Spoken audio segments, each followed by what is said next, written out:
Mémoire vive. Bonsoir Monsieur le Ministre. Bonsoir. Alors vous nous aviez reçus au mois de février avec d'autres blogueurs. Vous aviez pris l'engagement de nous recevoir à plusieurs reprises. Les choses ont bougé aussi depuis. Il y a eu l'installation du Conseil national du numérique.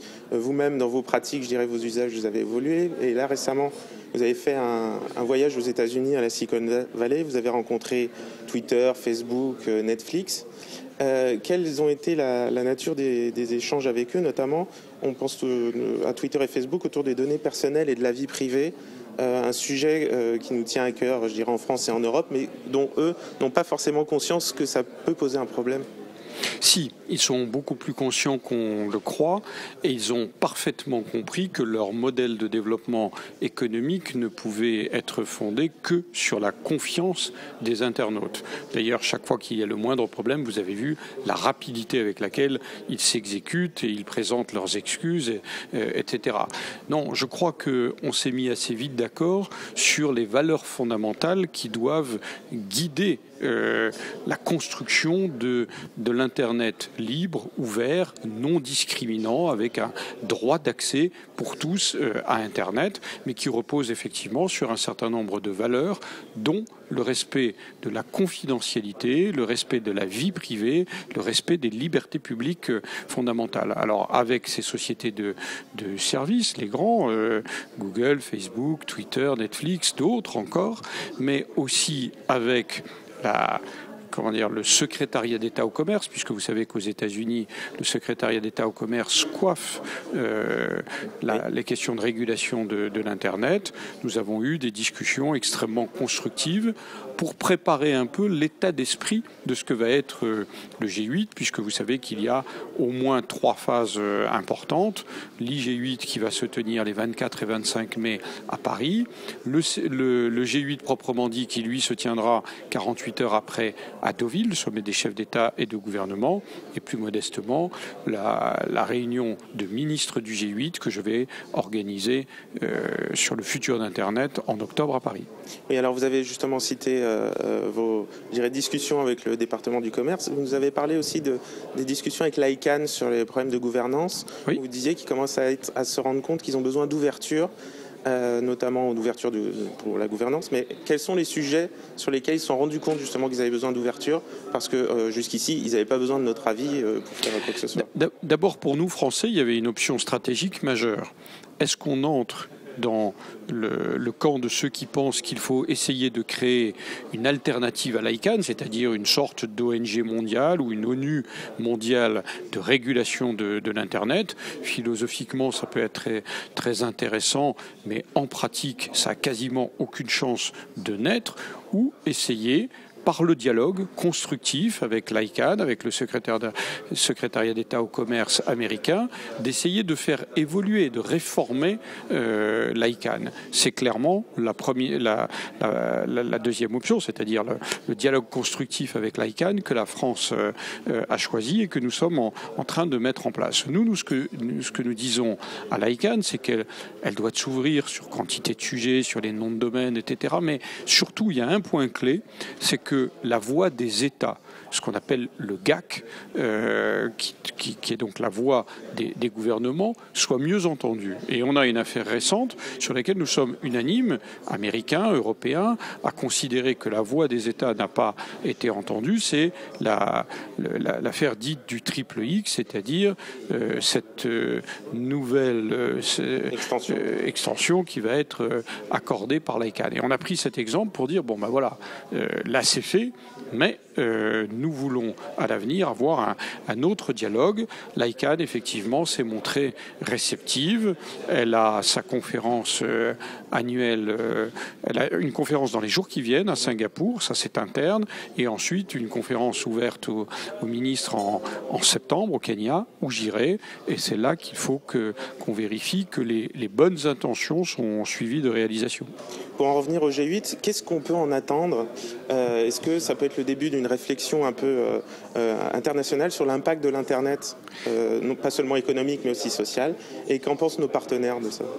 Bon, d'abord, on peut en attendre, je l'espère, une grande avancée pour le G8 lui-même, c'est la première fois qu'Internet sera à l'ordre du jour du G8 et je crois un vrai succès pour la France. C'est la première fois que 800 à 900 000 de ceux qui sont les principaux acteurs d'Internet vont venir en France, à Paris, discuter à l'invitation de Nicolas Sarkozy du futur de l'Internet, de l'Internet du futur et des règles fondamentales qui doivent le régir.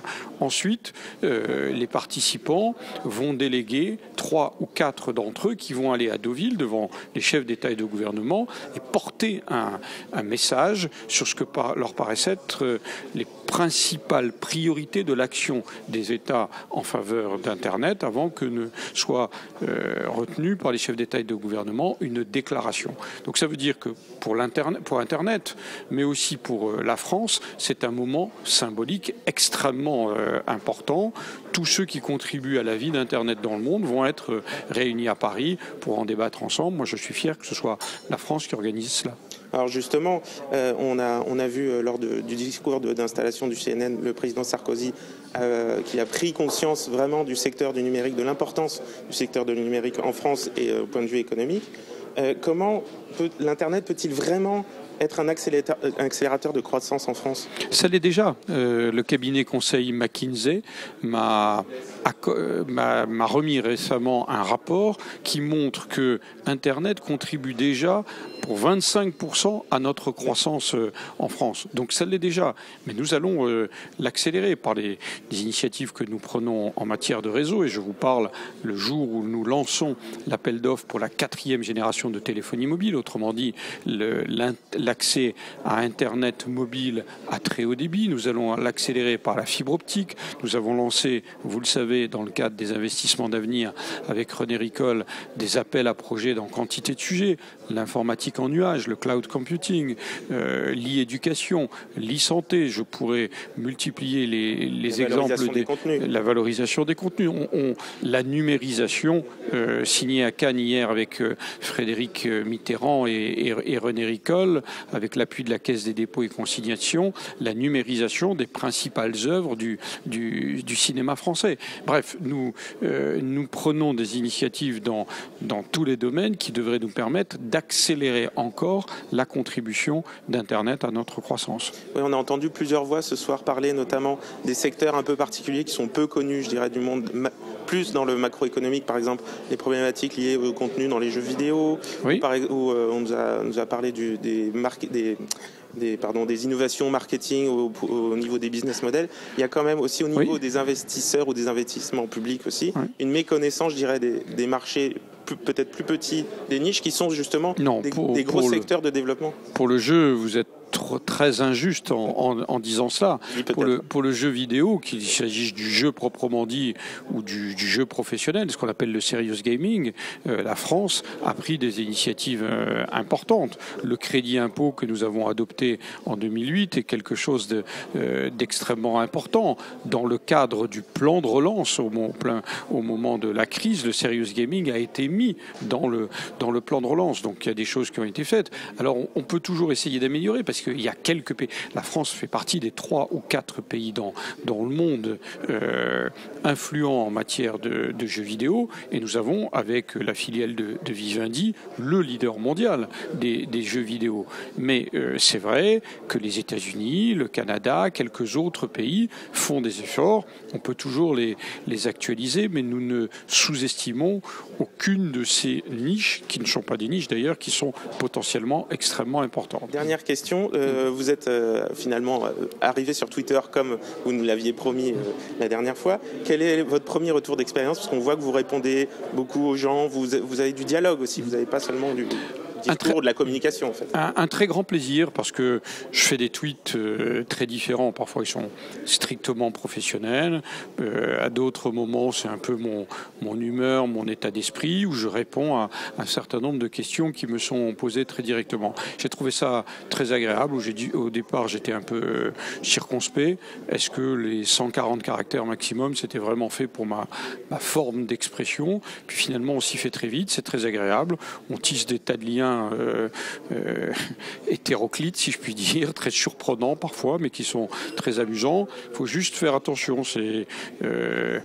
Trop de Twitter peut nuire à la santé. Parce que c'est vous qui répondez, ça vous c'est moi qui réponds, c'est moi qui tweete, mais en même temps, je le fais après mes journées de travail, donc je commence souvent vers 23h30 à peu près à regarder les questions qui me sont posées.